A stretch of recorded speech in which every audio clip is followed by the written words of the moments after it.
the Valley Patriot, we like to help people who help other people.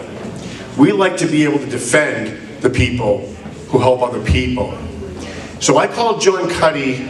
We had an 85-year-old woman named Helen Morkanian who used to write our veteran stories in the front page of the Valley Patriot every month. Her brother was a World War II veteran, and he used to help her write the stories. And he passed away. And she called me after he passed away and said, I can't do this anymore. Every time I start writing a story about a veteran, I think about my brother, and I just can't do it. So we were stuck. And quite frankly, I suck at that kind of stuff. Like, human interest stories is just not my thing. I like crime, and I like to write about shootings and stuff. And John Cuddy called me and said, Tom, I heard you're looking for someone to highlight the lives and the sacrifices of other veterans, and I want to do that for you.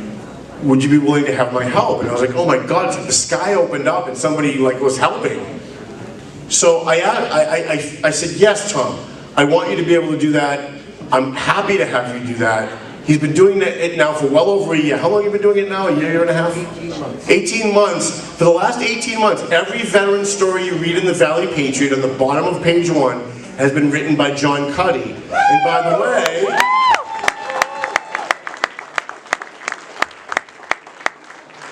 way, within the next couple of months, we're going to have enough material from all the stories that he's written to put out a Heroes in Our Midst Volume 2 to help Veterans Northeast Outreach raise a little bit more money.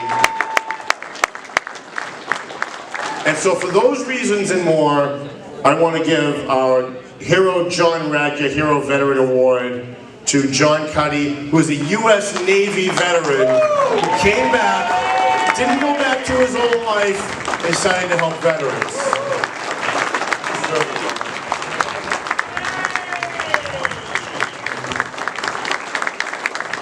Thank you very much, folks.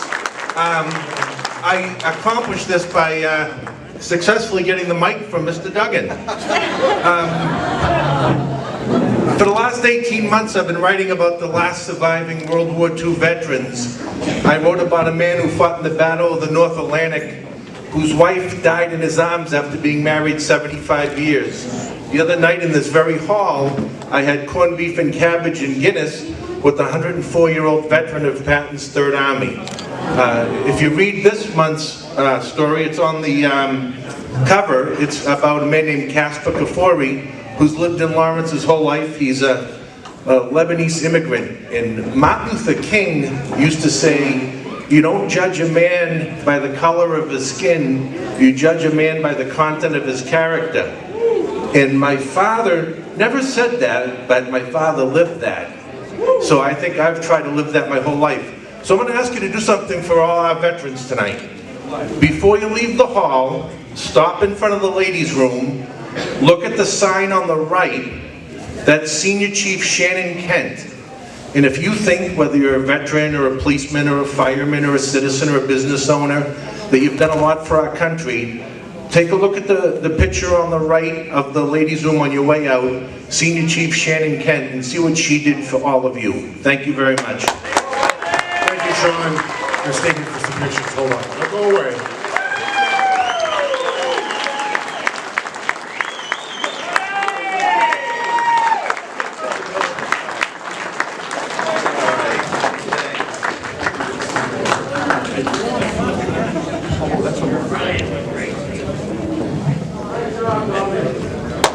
I also want to recognize, about 8 years ago, I was sitting at the bar. You guys know I don't drink except for the night of the bash. I'm doing pretty good tonight, though. But I'm sitting at the bar at Salvatore's, which is, by the way, the best place to go and have a drink ever. And there's a guy sitting next to me. We're just chatting, and I said, I'm having a hard time with my computer. And I can't get it up, and I need all the files on it. It's all the Valley Patriot files. I think they're gone. He said, I got a guy. I said, yeah, everybody's got a guy. He said, no, I got a guy. His name is Mr. Lowe, Mr. and Mrs. Lowe. And I said, yeah, everybody's got a guy. How good can this guy be? He said, I don't care who is trying to get the information off your computer, this guy can get the information. So I went up to Jasmine Computer Services in Salem, New Hampshire on 28. And I met this very nice elderly gentleman and his wife, Mr. and Mrs. Lowe. And I gave them my computer, and he called me back He said, it might take a day, 2 days, I don't know, I'll call you. I was with my girlfriend at the time, we went for lunch, and before the food arrived at our table, Mr. Lowe called me on the phone. He said, Mr. Duggan, your computer's all set. Wait, what? I brought this thing to like 5 people, and they can't get anything off. They couldn't even boot the computer up. What do you mean it's all set? It's all set, couldn't get to your computer. So when I went back, I started talking to him. It turned out they lost their son to the very first member of our military to lose their lives in Afghanistan. Mr. and Mrs. Lowe are Gold Star families. Can you please stand up? We love you for the sacrifice that you guys have made.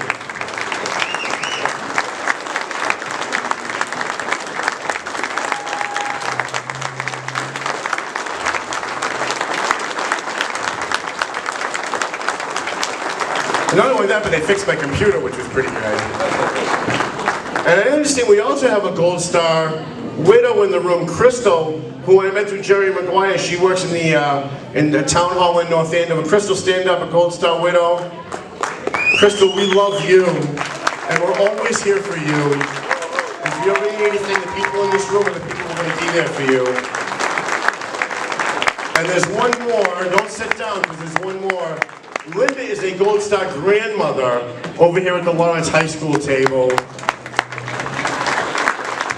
That's got to be pretty tough to lose a grandson fighting for your country. So what do you guys think? Did we honor some good people tonight? I think we did, right? We gave out some great scholarships.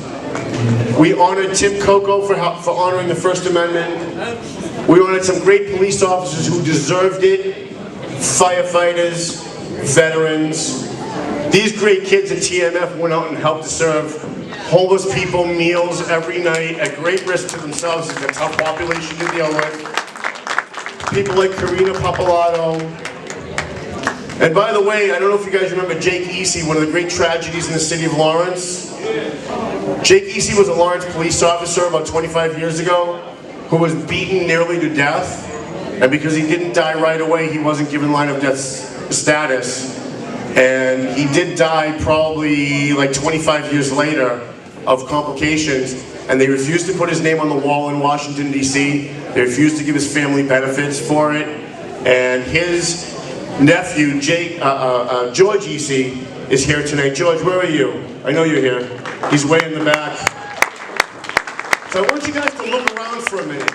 Look at the people that are still in this room at 9 o'clock, or at 9:30. Look at the people that are in this room. You guys are the people that actually represent the Valley Patriot. You guys represent what we do every single day. You're the reason why I deal with the bull crap from that clown in Methuen in the mayor's office. You're the reason why I'm going to be in court next Tuesday dealing with another lawsuit. You guys are the reason why I'm walking into court and not just throwing my hands up.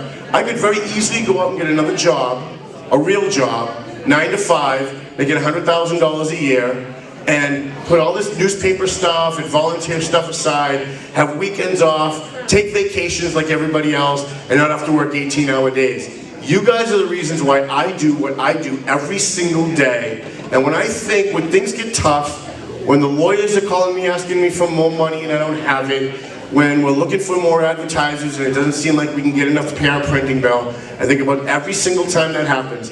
I think about the people who are in this room when we do our Valley Patriot Bash. And I think about the veterans that we honor. I think about the people who come into here and help us by giving their donations, by buying raffle tickets, and by standing up here and doing what they do. Thank you so much, Kiana. Thank you, our MC, Al Caprilli and our friend, High Pressure! Al Caprilli, DJ Ricky Belanti. I want to thank Jimmy Driscoll and everybody at the Relief Sin. My date Amber, how about, stand up Amber, how great does she look, right? Can you imagine that? Am I not the luckiest guy in the world? And one of my best friends in the world, Christine Morabito. Thank you to everybody for being here. Now, I'm going to ask you one more thing before we go. We've got one more award that I want to give out. He's not in the room yet. But Prospect Hill is here and they're going to play. So I want you guys to stick around, have a couple of drinks, eat some Crispellis, eat some food. Is the raffles all set? Yeah, I'm ready to do them. Do them? What do you? Yeah, I'm ready to call the numbers. Oh, you're going to call the numbers. I thought you just put them on a board like last year. No, I'm going to call the numbers. Hand them out. Oh, all right. right, so this is gonna work actually, all right? So they're gonna call the raffle numbers. You guys know about raffle tickets, right? Everybody bought raffle tickets? I'm gonna ask again. Everybody bought raffle tickets, right? Yes. All right, so she's gonna call the numbers while Prospect Hill is setting up. Please don't leave. I'm begging you, don't leave. I promise you, you won't regret it. Prospect Hill is gonna be coming out and doing a set while she's setting up for the raffles. Good evening, everybody. My name is Maria. And so we're going to start off with the landscape paintings. There was 2 of them together. The number is 44664. Oh, can you not hear me? I'm sorry. The number is 44664. Yes, we have a winner. All right. You want to claim your prize right over there? The bald eagle picture, 44561.